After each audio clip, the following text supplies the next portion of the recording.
ನಮಸ್ತೆ ವೀಕ್ಷಕರೇ, ನಾನು ಈ ದಿನ ಮಾವಿನ ಹಣ್ಣಿನ ಬರ್ಫಿ ಯಾವ ರೀತಿ ಮಾಡೋದು ಅಂತ ತೋರಿಸ್ಕೊಡ್ತಾ ಇದ್ದೀನಿ. ಈ ಬರ್ಫಿ ಮಾಡಲಿಕ್ಕೆ ನಾನಿಲ್ಲಿ ಮಿಲ್ಕ್ ಪೌಡರ್ ಉಪಯೋಗಿಸಿಲ್ಲ, ಕಂಡೆನ್ಸ್ ಮಿಲ್ಕ್ ಉಪಯೋಗಿಸಿಲ್ಲ, ಕೇವಲ ಹಾಲನ್ನಷ್ಟೇ ಉಪಯೋಗಿಸ್ಕೊಂಡು ಮಾವಿನ ಹಣ್ಣಿನ ಬರ್ಫಿ ಮಾಡಿದ್ದೀನಿ. ತುಂಬ ಸುಲಭವಾಗಿ ಮಾಡಬಹುದು, ತುಂಬಾ ರುಚಿಯಾಗಿರುತ್ತೆ.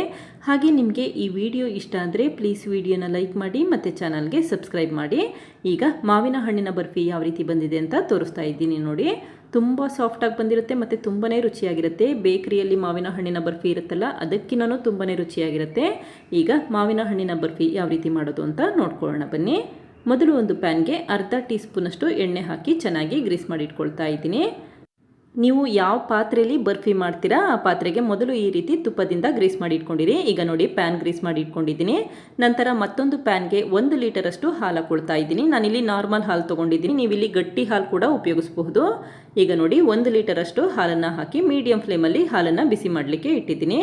ಹಾಲು ಚೆನ್ನಾಗಿ ಕುದಿಲಿಕ್ಕೆ ಶುರುವಾಗಬೇಕು. ಈಗ ನೋಡಿ, ಹಾಲು ಕುದಿಲಿಕ್ಕೆ ಶುರುವಾಗ್ತಾ ಇದೆ. ನಂತರ ಅಷ್ಟೇ 1 ನಿಂಬೆಹಣ್ಣಿನ ರಸ ಹಾಕ್ಕೊಳ್ತಾ ಇದ್ದೀನಿ. ನಿಂಬೆಹಣ್ಣಿನ ರಸ ಹಾಕಬೇಕಾದ್ರೆ ಊರಿನ ಲೋ ಫ್ಲೇಮಲ್ಲಿ ಇಟ್ಕೊಂಡು ನಿಂಬೆಹಣ್ಣಿನ ರಸ ಹಾಕ್ಕೋಬೇಕಾಗುತ್ತೆ.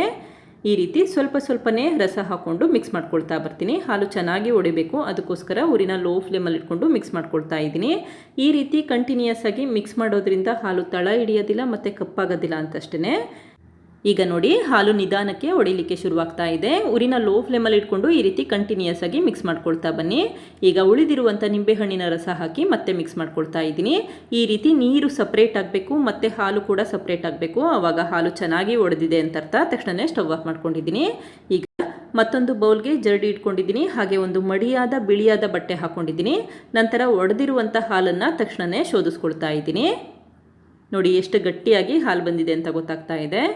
ಈಗ 1 ಗ್ಲಾಸ್ ತಣ್ಣೀರಿಂದ ಮಾಡಿಟ್ಟಿರುವಂಥ ಪನ್ನೀರನ್ನ ನೀಟಾಗಿ ತೊಳೆದಿಟ್ಕೊಳ್ತಾ ಇದ್ದೀನಿ. ಈ ರೀತಿ ಮಾಡೋದ್ರಿಂದ ನಿಂಬೆ ಹಣ್ಣಿನ ಸ್ಮೆಲ್ಲೆಲ್ಲ ಹೊರಟೋಗುತ್ತೆ ಅಂತಷ್ಟೇ. ಈ ರೀತಿ 1 ನಿಮಿಷ ಬಟ್ಟೆನ ಹಿಂಡ್ಕೊಳ್ತಾ ಬನ್ನಿ. ಹಾಲಿನಲ್ಲಿರುವಂಥ ನೀರಿನಂಶ ಎಲ್ಲ ಹೋಗಬೇಕು, ಅದಕ್ಕೋಸ್ಕರ 1 ನಿಮಿಷ ಕೈಯಲ್ಲಿ ಚೆನ್ನಾಗಿ ಹಿಂಡ್ಕೊಳ್ತಾ ಇದ್ದೀನಿ. ಈ ರೀತಿ ಹಿಂಡಿದ ತಕ್ಷಣವೇ ಸ್ವೀಟ್ ಮಾಡಬಹುದು, ಹಾಗೆ ಇಡಬೇಕು ಅಂತೇನಿಲ್ಲ. ಈಗ ಒಂದು ತಟ್ಟೆಗೆ ಮಾಡಿಟ್ಟಿರುವಂಥ ಪನ್ನೀರನ್ನ ಎತ್ತಿಟ್ಕೊಳ್ತಾ ಇದ್ದೀನಿ. ನಾನು ಮೊದಲೇ ಹೇಳಿದಾಗೆ ಇದನ್ನು ಅರ್ಧ ಗಂಟೆ ಇಡೋ ಅವಶ್ಯಕತೆ ಇರೋದಿಲ್ಲ. ಈ ರೀತಿ ನೀರಿನಂಶ ಎಲ್ಲ ತೆಗೆದ ತಕ್ಷಣವೇ ಈ ಸ್ವೀಟ್ ಮಾಡಬಹುದು.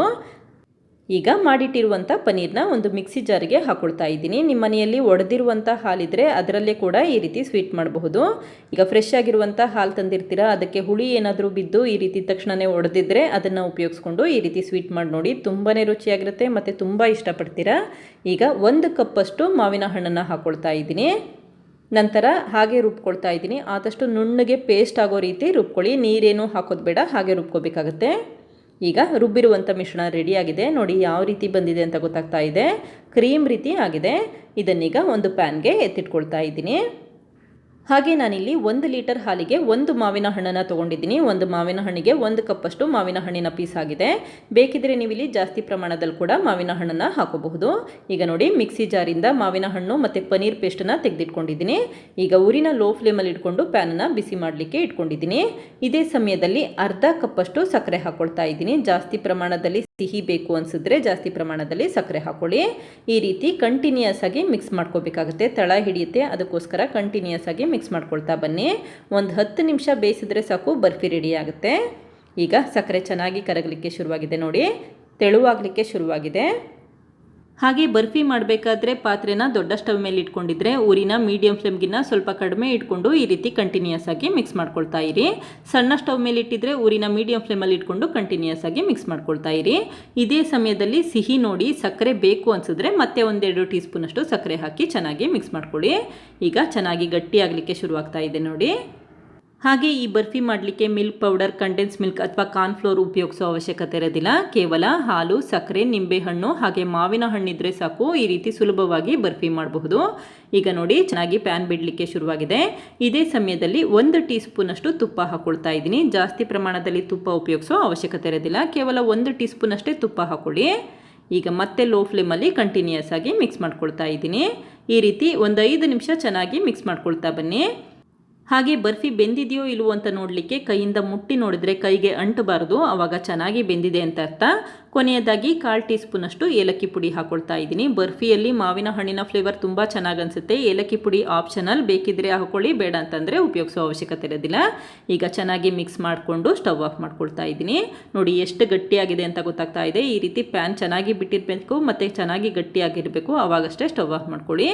ಈಗ ಚೆನ್ನಾಗಿ ಬಿಸಿ ಇರಬೇಕಾದ್ರೇ ಗ್ರೀಸ್ ಮಾಡಿರುವಂಥ ಪ್ಯಾನ್ಗೆ ಹಾಕ್ಕೊಂಡು ಎಲ್ಲ ಕಡೆ ಸ್ಪ್ರೆಡ್ ಮಾಡ್ಕೊಳ್ತಾ ಇದ್ದೀನಿ. ನೋಡಿ ಪ್ಯಾನ್ಗೆ ಸ್ವಲ್ಪ ಕೂಡ ಅಂಟ್ಕೊಂಡಿಲ್ಲ. ಈ ರೀತಿ ಸುಲಭವಾಗಿ ಪ್ಯಾನಿಂದ ಬರಬೇಕು, ಆವಾಗ ಚೆನ್ನಾಗಿ ಬರ್ಫಿ ಬೆಂದಿದೆ ಅಂತ ಅರ್ಥ. ಈ ರೀತಿ ನಿಧಾನಕ್ಕೆ ಎಲ್ಲ ಕಡೆ ಸ್ಪ್ರೆಡ್ ಮಾಡ್ಕೊಳ್ತಾ ಇದ್ದೀನಿ. ಬರ್ಫಿ ತೆಳುವಾಗಿ ಬೇಕು ಅಂತಂದರೆ ತೆಳುವಾಗಿ ಸ್ಪ್ರೆಡ್ ಮಾಡಬಹುದು, ಅಥವಾ ದಪ್ಪನಾಗಿ ಬರ್ಫಿ ಪೀಸಸ್ ಬೇಕು ಅಂತಂದರೆ ಈ ರೀತಿ ದಪ್ಪನಾಗಿ ಸ್ಪ್ರೆಡ್ ಮಾಡಬಹುದು. ನಂತರ ಒಂದು ಸ್ಪೂನಿಂದ ನೀಟಾಗಿ ಎಲ್ಲ ಕಡೆ ಸ್ಪ್ರೆಡ್ ಮಾಡಿಟ್ಕೊಂಡಿದ್ದೀನಿ. ಹಾಗೆ 1 ಟೀ ಸ್ಪೂನಷ್ಟು ಸಣ್ಣದಾಗಿ ಹೆಚ್ಚಿರುವಂಥ ಪಿಸ್ತಾಯಿಂದ ಡೆಕೋರೇಟ್ ಮಾಡ್ಕೊಳ್ತಾ ಇದ್ದೀನಿ. ಪಿಸ್ತಾ ಇಲ್ಲಿ ಆಪ್ಷನಲ್, ಬೇಕಿದ್ರೆ ಉಪಯೋಗಿಸಿ, ಬೇಡ ಅಂತಂದರೆ ಉಪಯೋಗಿಸೋ ಅವಶ್ಯಕತೆ ಇರೋದಿಲ್ಲ. ಈ ರೀತಿ ಪಿಸ್ತಾ ಹಾಕಿದ ನಂತರ ಸ್ಪೂನಿಂದ ಲೈಟಾಗಿ ಪ್ರೆಸ್ ಮಾಡಿಟ್ಕೊಂಡಿದ್ದೀನಿ. ಈಗ ಬರ್ಫಿನ ಅರ್ಧ ಗಂಟೆ ತಣ್ಣಗಾಗಲಿಕ್ಕೆ ಇಟ್ಟಿದ್ದೀನಿ. ಈಗ ನೋಡಿ ಬರ್ಫಿ ಚೆನ್ನಾಗಿ ತಣ್ಣಗಾಗಿದೆ. ಕೈಯಿಂದ ಮುಟ್ಟಿ ನೋಡಿದ್ರೆ ಅಂಟಬಾರ್ದು, ಆವಾಗ ಚೆನ್ನಾಗಿ ತಣ್ಣಗಾಗಿದೆ ಮತ್ತು ಚೆನ್ನಾಗಿ ಬೆಂದಿದೆ ಅಂತ ಅರ್ಥ. ಈಗ ಕಟ್ ಮಾಡ್ಕೊಳ್ತಾ ಇದ್ದೀನಿ. ಬರ್ಫಿ ತಣ್ಣಗೆ ಮಾಡಬೇಕಾದ್ರೆ ಫ್ರಿಜ್ಜಿಗೆ ಇಡೋ ಅವಶ್ಯಕತೆ ಇರೋದಿಲ್ಲ, ಹಾಗೆ ರೂಮ್ ಟೆಂಪ್ರೇಚರಲ್ಲಿ ತಣ್ಣಗಾಗಲಿಕ್ಕೆ ಇಟ್ಬಿಡಿ. ಈಗ ನೋಡಿ ಬರ್ಫಿ ಪೀಸಸ್ಗಳನ್ನ ತೆಗೆದುಕೊಳ್ತಾ ಇದ್ದೀನಿ. ಎಷ್ಟು ಸುಲಭವಾಗಿ ಪೀಸಸ್ಗಳಾಗಿ ಬರ್ತಾ ಇದೆ ಅಂತ ಗೊತ್ತಾಗ್ತಾ ಇದೆ. ನೋಡಿ ಎಷ್ಟು ಸುಲಭವಾಗಿ ಬರ್ಫಿ ಪೀಸಸ್ಗಳು ಬರ್ತಾ ಇದೆ ಅಂತ ಗೊತ್ತಾಗ್ತಾ ಇದೆ. ತುಂಬ ಸುಲಭವಾಗಿ ಮಾಡಬಹುದು. ಬೇಕರಿಯಲ್ಲಿ ಇರುವಂಥ ಮಾವಿನ ಹಣ್ಣಿನ ಬರ್ಫಿಗಿನ್ನ ಈ ಬರ್ಫಿ ತುಂಬಾ ರುಚಿಯಾಗಿರುತ್ತೆ. ಒಂದು ಸರಿ ಟ್ರೈ ಮಾಡಿ, ಖಂಡಿತ ಮತ್ತೆ ಮಾಡ್ತೀರಾ. ನೋಡಿದ್ರಲ್ಲ ವೀಕ್ಷಕರೇ, ಕೇವಲ ಹಾಲು, ಸಕ್ಕರೆ ಹಾಗೆ ನಿಂಬೆ ಹಣ್ಣು, ಮಾವಿನ ಹಣ್ಣನ್ನು ಉಪಯೋಗಿಸ್ಕೊಂಡು ಯಾವ ರೀತಿ ಬರ್ಫಿ ಮಾಡಬಹುದು ಅಂತ ಗೊತ್ತಾಯ್ತಲ್ವಾ. ಈ ಬರ್ಫಿ ಮಾಡಲಿಕ್ಕೆ ಮಿಲ್ಕ್ ಪೌಡರ್ ಉಪಯೋಗಿಸೋ ಅವಶ್ಯಕತೆ ಇರಲ್ಲ, ಕಂಡೆನ್ಸ್ ಮಿಲ್ಕ್ ಉಪಯೋಗಿಸೋ ಅವಶ್ಯಕತೆ ಇರೋದಿಲ್ಲ. ತುಂಬಾ ರುಚಿಯಾಗಿರುತ್ತೆ. ನೀವು ಕೂಡ ಒಮ್ಮೆ ಪ್ರಯತ್ನಿಸಿ, ಖಂಡಿತ ಇಷ್ಟಪಡ್ತೀರಾ. Thank you. ಲೈಕ್ ಮಾಡಿ ಮತ್ತು ಸಬ್ಸ್ಕ್ರೈಬ್ ಮಾಡಿ.